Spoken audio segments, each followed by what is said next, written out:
Hello film fans, and welcome to this episode of the Sherlockian.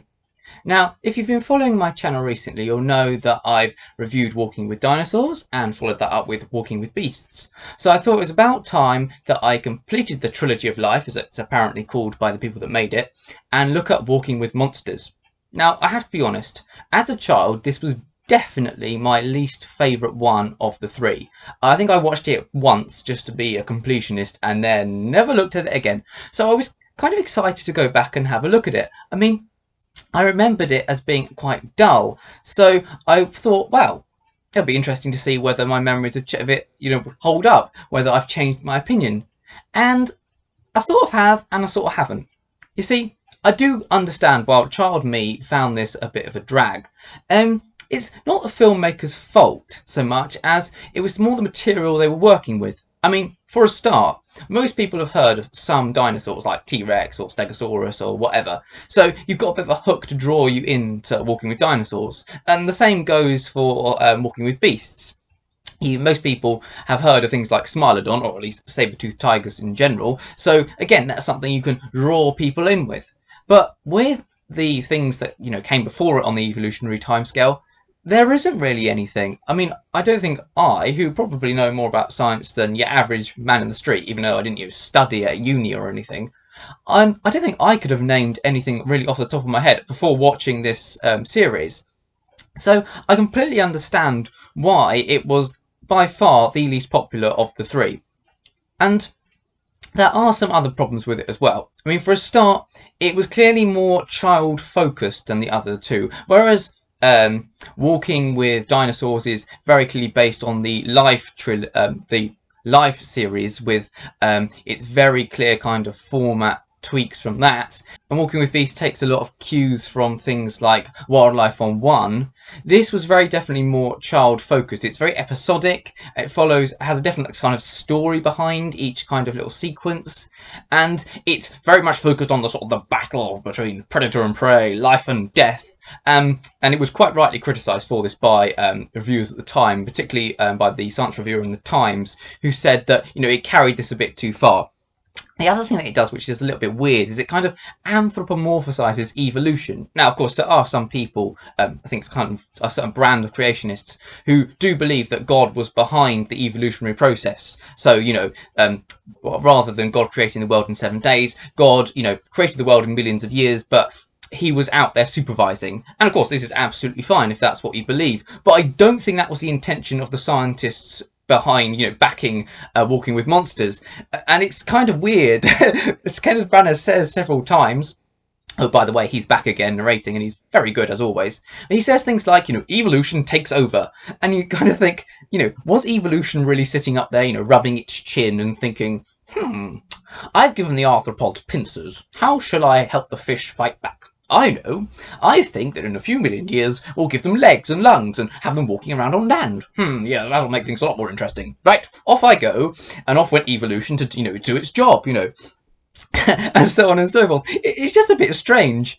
Having said that, after having just slagged it off for about 3 minutes, I do like certain bits of this series. In fact, I think it did a certain amount of things better than its predecessors. For a start, the CGI is a lot better with Walking with Monsters, and I know that's not really surprising because it was the most modern out of the three. So clearly, CGI technology had taken off a bit since Walking with Dinosaurs. But it has to be said, it got an Emmy for its CGI. So I mean, it must have been doing something right, and it does use animatronics a lot less. And you don't really notice, which does say a lot about how good its computer-generated imagery actually is. Though I have to admit, I think the reason they used less animatronics is less to do with the fact that they thought, right, that's great, this CGI has come a long way since we started, so, we don't really need any of that, very time-consuming, expensive animatronics. I think it was more to do with money. I think they had a smaller budget for this series, as you can see by the fact there's only 3 episodes of it, and that they were simply trying to cut down on costs. But nevertheless, it does look brilliant, and you don't really notice that there's less animatronics. So, overall, it actually works out quite well. The other thing that's great about it is that, well, one, it introduces animals that you probably didn't know a lot about, and the second thing, it has a lot of really cool names. Now, if you've watched any of my videos before, you'll know that I'm a big sucker for complicated paleontological, long Latin/Greek names. I mean, I'm a bit of a child in that respect. So the first thing first sequence I really enjoyed was the Hynerpeton sequence, and this is like a giant kind of salamander that wanders around on land and also in the water, and spends most of its time in the series, as most animals do in this series, dodging predators. And I mean, it's attacked by Stephacanthus, which is that really cool shark with, we've all heard of hammerhead sharks, right? Well, this is a literal hammerhead shark. It's got, well, it looks quite like a hammer anyway, like a long, thing on the top of its head, and yeah, you don't see it for very long in this series. All you really see is it, swimming around, seeming to stalk the Hynerpeton and then getting eaten by a Hyneria, which is this really, really big fish, which is really, really scary. And I know it's not on camera for very long as a result of this, but it looks quite cool, and it sort of adds to the kind of excitement of the episode. Hyneria itself is actually in one of the best sequences in the entire series. I think, to be honest, one of the other problems I have with this show, and possibly one of the reasons why as a child I found it quite difficult to watch, is that the best episode by far is the first one, and then it kind of goes downhill after that. It has this great sequence where the Hynerpeton is busy mating, and then the Hyneria sneaks up behind it, and it's kind of in the shallows because obviously amphibians lay their eggs in water. And the Hyneria comes up and like an orca in Patagonia about to grab a seal off the beach, and the Hynerpeton manages to scuttle out the way in time. But then it sort of manages to heave itself out just a little bit further using its fins and grabs it anyway. And it's a great sequence, really exciting. And it has such a cool shot, if you like, of the two Hynerpetons getting busy, if you like, in the foreground, and the Hyneria sneaking up on them, and it looks so cool, quite Jaws-like in certain respects. So that's really, really good. My next favourite sequence actually was the bit set in the next episode, a little bit further along in the evolutionary timeline. You often hear people talk about the fact that they'll show you a dragonfly, and to try and get children interested in them, they'll say something like, "Well, it might look a bit small now, but let's not forget that way back in prehistory, these things were the size of eagles," and you sort of think, "Oh yeah, whatever." And that actually shows you though. A dragonfly is the size of eagles. They're called Meganeura, and you're probably thinking, great, what a fantastic name, Meganeura. That sounds like, something that, like King Kong might fight, Quick, summon King Kong, the Meganeura are attacking. Sadly, it's not actually as interesting as it sounds, in terms of its name, because Meganeura just means big nerve. And you probably think, well, that's a bit boring. But to be fair to the scientists that discovered it, and I have a slight grudge against them because they discovered a huge dragonfly the size of an eagle, and they decided to call it something quite boring. But to be fair to them, they did discover originally just the wings, and these wings are, like dragonfly wings you see today with the big nerves in them. So, I mean, it kind of made sense, even though it shows a depressing lack of imagination on their part. But it's quite a cool sequence. The one thing I do have a problem with is you never really see the dragonfly up against anything to give it scale. So they say this dragonfly is the size of a eagle, and I'm sure they're right. But you look at it and sort of think, well, yeah, but it just looks like an ordinary dragonfly flying around. You don't really get the sense of how actually whacking great huge it would actually have been. So that's a little bit disappointing. But the other great bit in that sequence is it also has mesothelae, and these are humongous tarantulas, the size of your head apparently, and big enough to prey on cats were they around in today's society. Now, I'm actually, well, I say I'm a big fan of spiders. I mean, it's a slight exaggeration, but I don't hate them. I don't squash them. I'm fortunate enough to live in Britain where we don't really have poisonous spiders, so you can just pick them up and throw them outside again if you find one in your house. And this bit is really, really cool. I mean, I really like the way it shows it hunting. I mean, it hunts very similar way to modern tarantulas, sort of ambush hunting with sort of trip lines from its burrow where it can sort of feel reptiles approaching, and then it sort of scurries out and charges after them. But it's really, really cool, and I like the idea of a tarantula the size of your head. I mean, that sounds really scary. And again, that's kind of, I suppose, the child-friendly influence that they had in the sort of the series. But nevertheless, I do like that. But the best thing about mesothelae, sorry, I had to check the name again. The best thing about it is, again, its name. And you're probably thinking, what does mesothelae mean?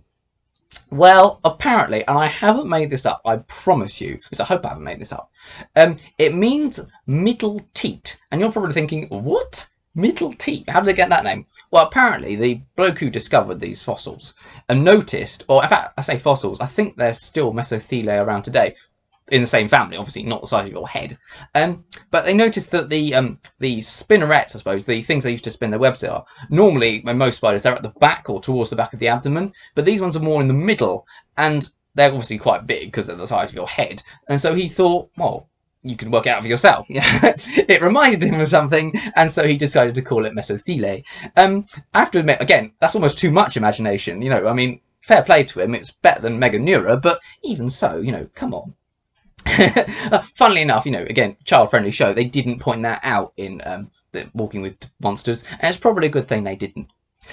After that, I have to admit, I've sort of, found this series a little bit boring. I mean, it shows a lot of stuff about reptiles in it, and I don't hate reptiles by any sense, but the bits of the show I really liked was when it showed you, like, animals you'd recognise today, like, say, scorpions, but there's one the size of a crocodile. I mean, and it's buried in the sand and jumps out and grabs a smaller scorpion, and you do think that's, something really exciting and something you want to see.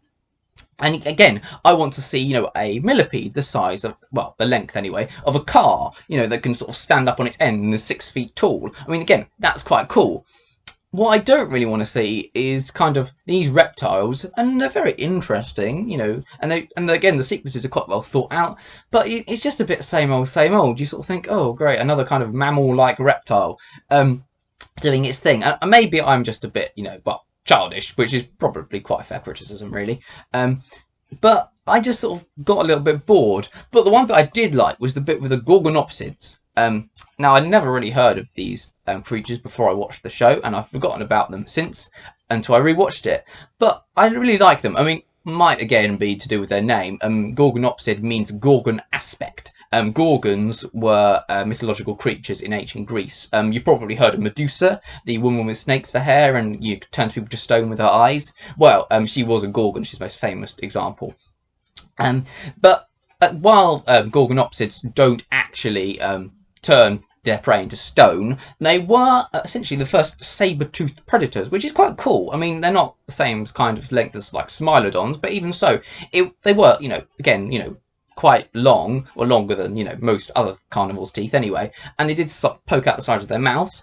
And again, the CGI with this bit is really, really good. I like the way it shows it actually runs more like a mammal than it does like a reptile, which is a nice touch. And again, it's kind of a cool scene with these Gorgonopsid around this watering hole that's slowly drying up due to climate change, and they're sort of desperately looking for more and more food. And it also has, again, a bit I really liked was it has a labyrinthodont, I think that's how we pronounce it, which is like this giant, massive amphibian, which, of course, by this point in history was quite rare.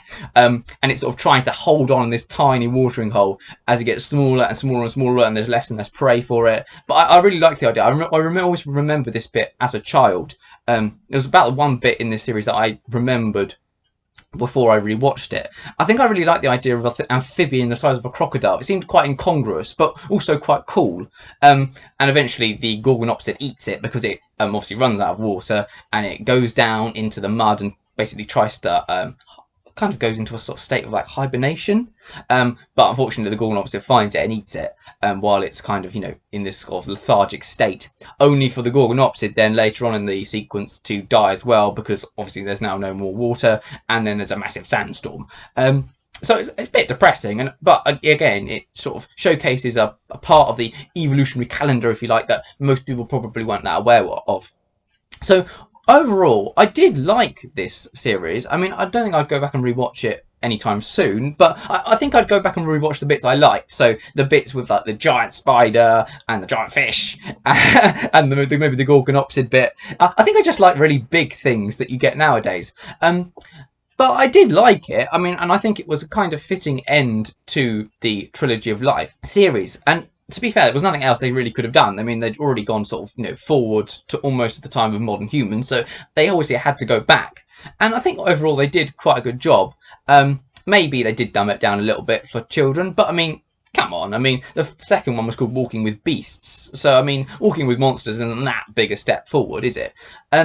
So overall, I thought it was good. Probably not as good as the other two in the series, but a pretty good addition to this, you know, very, very iconic series from the BBC. So yeah, that was the Sherlockian. Thanks very much for watching, film fans, and I'll see you in the next one. Goodbye.